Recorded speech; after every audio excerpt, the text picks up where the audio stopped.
অনেক মানুষ রয়েছে যারা বাংলাদেশের ক্ষতি করেছে, আওয়ামী লীগের দোসর রয়েছে, এবং ভারতের দালাল হিসেবে যারা পরিচিত তারাও রয়েছে, এবং অন্যান্য রাজনৈতিক দলের সাথে সক্রিয় ছিল যাদেরকে আমরা নেতিবাচক ভূমিকা দেখেছি। সেই সমস্ত লোকদেরকে উদ্দেশ্য করে তিনি বলেছেন, যাদের ক্লিন ইমেজ রয়েছে এবং যারা বাংলাদেশের রাজনীতিতে কোনো পরিচয় নেই কিংবা বিএনপির রাজনীতি থেকে দূরে ছিলেন, সেই সকল মানুষদেরকে তিনি আহ্বান জানিয়েছেন, আপনারা চাইলে বিএনপিতে আসতে পারেন। একজনের নজরে কি উনি পড়ে নাই? উনি যে গেলেন, একজনে কি কর্তৃপক্ষের সাথে যোগাযোগ করতে পারলেন না যে এই যে সাবেক রাষ্ট্রপতি যার নামে মামলা রয়েছে তিনি দেশের বাইরে যাচ্ছেন, আদৌ তার কি যেতে দেওয়া উচিত কি উচিত না? উনি তো চোর করে যান নাই, উনি সবকিছু ম্যানেজ করে গিয়েছেন। তার মানে স্বরাষ্ট্র সচিব, স্বরাষ্ট্রমন্ত্রী, স্বরাষ্ট্র মন্ত্রণালয়, ইমিগ্রেশন, পুলিশ এবং গোয়েন্দা সংস্থা কেউ দায়িত্ব এড়াইতে পারবে না। প্রত্যেকে এর সাথে জড়িত। তার কাছে অনেক গুরুত্বপূর্ণ তথ্য আছে। তাকে কেন এতদিন গ্রেপ্তার করা হয়নি, এটা একটা বড় প্রশ্ন। তার কাছে এমন সব তথ্য আছে যেগুলো অন্য অনেকেই জানে না। যে আমাদের প্রধান বিচারপতিকে যিনি বের করে দিয়ে হলো, সিনহা সাহেবকে, তার অফিসে নিয়ে লাথি মেরেছে প্রধানমন্ত্রী, আগের প্রধানমন্ত্রী অর্থাৎ ফেসিস্ট হাসিনা, তার পায়ে লাথি মেরেছে এবং এই রাষ্ট্রপতির সামনে। সুতরাং এই রাষ্ট্রপতিকে আইনের আওতায় এনে তার কাছ থেকে অনেক তথ্য আদায় করা যেত। দেখুন, রুহুল কবির রিজভী ভাই বিএনপির অত্যন্ত দায়িত্বশীল পদে অধিষ্ঠিত আছেন এবং ওনার যে কোনো কথা বাংলাদেশ সহ সারা বিশ্বের মানুষ বিএনপির পক্ষে অত্যন্ত গুরুত্ব সহকারে গ্রহণ করে এবং দলের মুখপাত্র অনেকটা দায়িত্ব পালন করেছেন দীর্ঘদিন।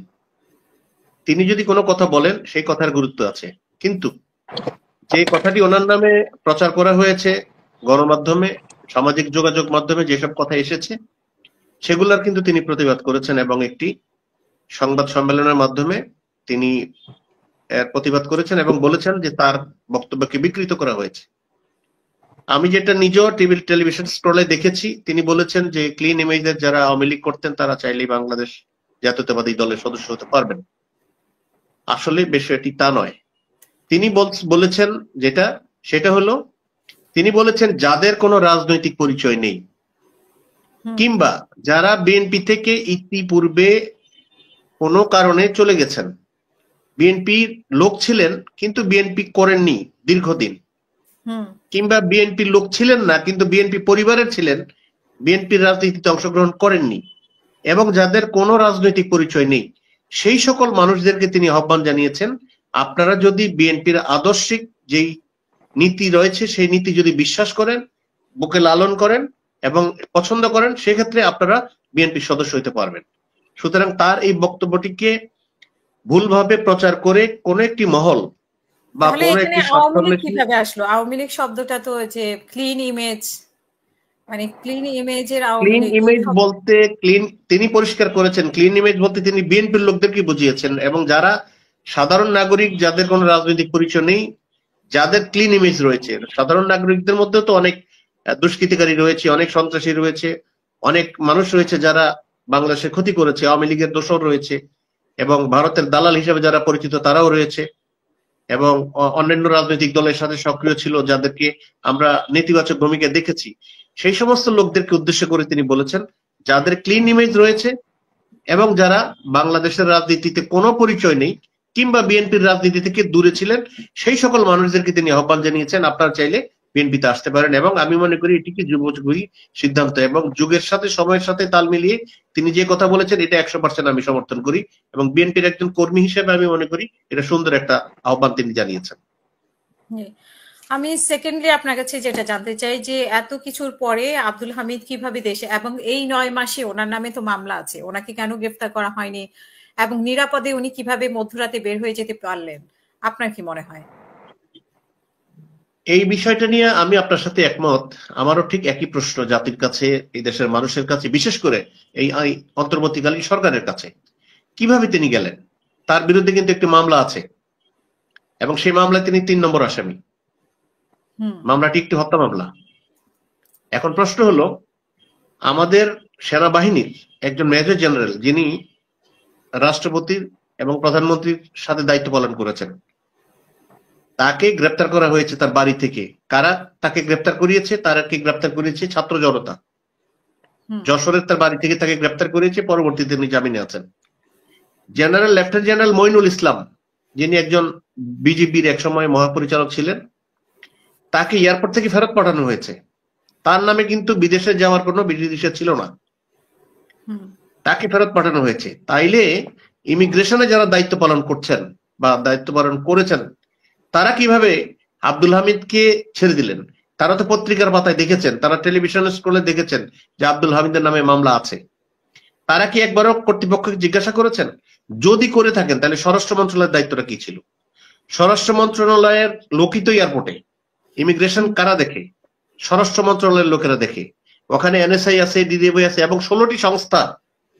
বিমানবন্দরের যত কর্মী আছে তার অর্ধেকের প্রায় কাছাকাছি হলো বিভিন্ন সংস্থার লোক, সরকারি সংস্থার লোক। সেই সংস্থার লোকেদের একজনের নজরে কি উনি পড়ে নাই? উনি যে গেলেন, একজনে কি কর্তৃপক্ষের সাথে যোগাযোগ করতে পারলেন না যে এই যে সাবেক রাষ্ট্রপতি যার নামে মামলা রয়েছে তিনি দেশের বাইরে যাচ্ছেন, আদৌ তার কি যেতে দেওয়া উচিত কি উচিত না? উনি তো চোর করে যান নাই, উনি সবকিছু ম্যানেজ করে গিয়েছেন। তার মানে স্বরাষ্ট্র সচিব, স্বরাষ্ট্রমন্ত্রী, স্বরাষ্ট্র মন্ত্রণালয়, ইমিগ্রেশন, পুলিশ এবং গোয়েন্দা সংস্থা কেউ দায়িত্ব মানে এড়াইতে পারবে না।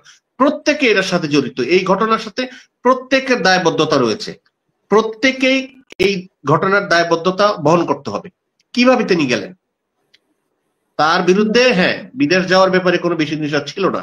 বিধি নিষেধ না থাকলে কি হয়েছে? তার বিরুদ্ধে মামলা তো রয়েছে, খুনের মামলা তো রয়েছে, একজন খুনের মামলার আসামি, এবং তার নির্দেশে কত মানুষ যারা মৃত্যুদণ্ডের আসামি ছিল তারা বেঁচে গেছেন, আর নিরীহ মানুষ পাখির মতো গুলি করে মেরেছে। তিনি রাষ্ট্রপতি হিসেবে কোনো ভূমিকা পালন করতে পারেননি, বিন্দু মাত্র টু শব্দ করতে পারেননি।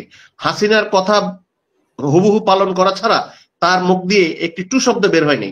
এই যে শত শত হাজার হাজার মানুষ গুম হয়েছে, নির্যাতন হয়েছে, বিএনপির এই যে 1,37,000 মামলার যে প্রায় 70 লক্ষ আসামি, এত কিছুর মধ্যে তিনি বিন্দু মাত্র কখনোই বলেন নাই এদেশে অনাচার হচ্ছে কিংবা বিচার বহির্ভূত কাণ্ড হচ্ছে। কিন্তু তিনি কি করেছেন? যারা মৃত্যুদণ্ডের আসামি সেই সমস্ত প্রায় 29 জনকে তিনি বেকসুর খালাস করে দিয়েছেন ওনার ক্ষমতা বলে, রাষ্ট্রপতির যে ক্ষমতা। সেই ব্যক্তিটি যখন এয়ারপোর্ট দিয়ে চলে যায়, কেউ না কেউ তো এটা কর্তৃপক্ষের নজরে আনবে।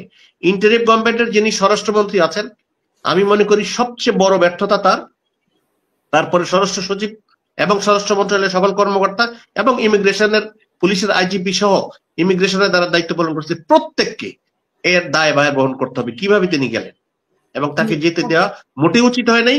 তার কাছে অনেক গুরুত্বপূর্ণ তথ্য আছে, তাকে কেন এতদিন গ্রেপ্তার করা হয়নি এইটা একটা বড় প্রশ্ন। তার কাছে এমন সব তথ্য আছে যেগুলো অন্য অনেকেই জানে না। যে আমাদের প্রধান বিচারপতিকে যিনি বের করে দিয়ে হলো, সিনহা সাহেবকে, তার অফিসে নিয়ে লাথি মেরেছে প্রধানমন্ত্রী, আগের প্রধানমন্ত্রী অর্থাৎ ফেসিস্ট হাসিনা, তার পায়ে লাথি মেরেছে এবং এই রাষ্ট্রপতির সামনে। সুতরাং এই রাষ্ট্রপতিকে আইনের আওতায় এনে তার কাছ থেকে অনেক তথ্য আদায় করা যেত, কিন্তু করেনি। সুতরাং এই সবকিছুর দায়ভার স্বরাষ্ট্র মন্ত্রণালয় এবং আইজিপি সহ সংশ্লিষ্ট সকলের।